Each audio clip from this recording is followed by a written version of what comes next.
play games, do you, Batman? Save the city or catch your greatest enemy. You think you're my greatest enemy? Who else drives you to one-up them the way that I do? Superman. Superman's not a bad guy. I like to fight around. Are you seriously saying that there is nothing special about us? There is no us.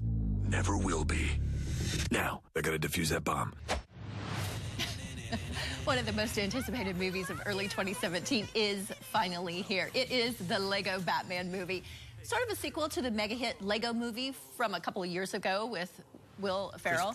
Chris Pratt. Yeah, it was awesome. Our own Andy Farnsworth saw it with a couple of his kids. He's here to review it, tell us if it measures up to all of that excitement and anticipation that many kids and parents have. So no 50 Shades Darker for the kids. No, thankfully we made it into the Lego movie instead. But now think about this. This is kind of amazing to think about. But we're excited and we can't wait to pay money to watch a 2-hour toy commercial. Right. Yeah. Isn't that cool? And then we'll probably go buy some of the toys, you know, if we have kids. And but having said that, though, this movie with Lego toys seems to get the spirit of the comic book characters so much better than the current movie version. The live-action versions don't have the same feel. This captures it. Lego Batman movie features the version of Batman voiced by Will Arnett, who I'm not even sure how he still has a voice after this movie because he talks about with the...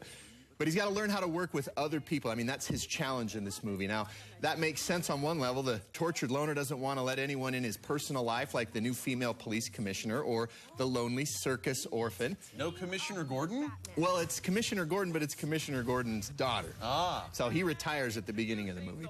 But it also hilariously extends to his enemies, like that clip we just saw of the Joker, voiced by Zach Galifianakis, who wants more than anything for Batman to just admit that Joker is his greatest enemy. It's great.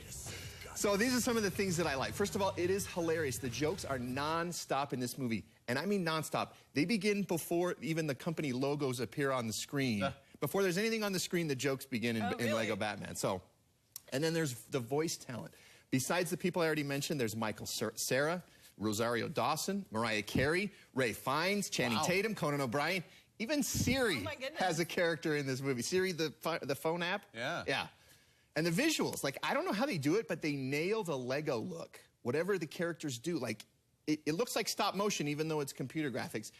It's amazing. And then pop culture references. There are so many of these that I'm sure I didn't even catch them all. Wow. But here's a very quick list. Okay. Doctor Who, Matrix, Wizard of Oz, Jurassic Park, Harry Potter, Gremlins, Godzilla, King Kong, Dracula, Clash of the Titans, Jaws, Lord of the Rings, the Justice League, and even the cartoon Super Friends from the earliest. And I probably didn't even catch all of them.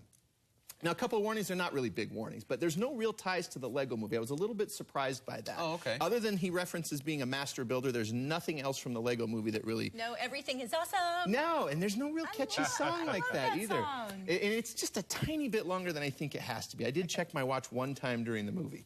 And, I mean, it's a giant toy commercial. Right. I mean, okay. But having you said like it, though. all of that, yes, I give this 3.5 out of 4 stars. I laughed so much. All ages can enjoy this, and I think that's a big key. With films that, you know, I mean, it's a toy commercial. It's aimed at kids, but again, adults, and the more you know about pop culture, the funnier this movie is, and it is really funny. Well, that's good to know. That's great, yeah. So that's 3.5 out of 4 for the Lego Batman movie. Think it'll do as well as movie. the original? I think so. It's tough to say. I think it will just because it's Batman and it's toys. And I will tell you, this is a funny, just for you, Lori. So Ray Fiennes voices Alfred the Butler in this movie. Nice. Right, but... The Lego toy Voldemort is in this movie. Oh, really? And Ray Fiennes does not voice him. Really? Yeah, isn't that hilarious? To me, that's like meta hilarious to me. Voldemort's in the movie, and the person who played Voldemort's in the movie, but it's not the same. Okay, just a very side note. I cannot get my hands on any Harry Potter Legos. They're gone. Really? I cannot. You know... I can't. That's the thing. Like, Lego's best move, I think, was allowing licensing. I mean, there was a big deal in the 80s and the early 90s as we don't license, like, let your imagination do it. But they made $1 bajillion by licensing stuff. Right.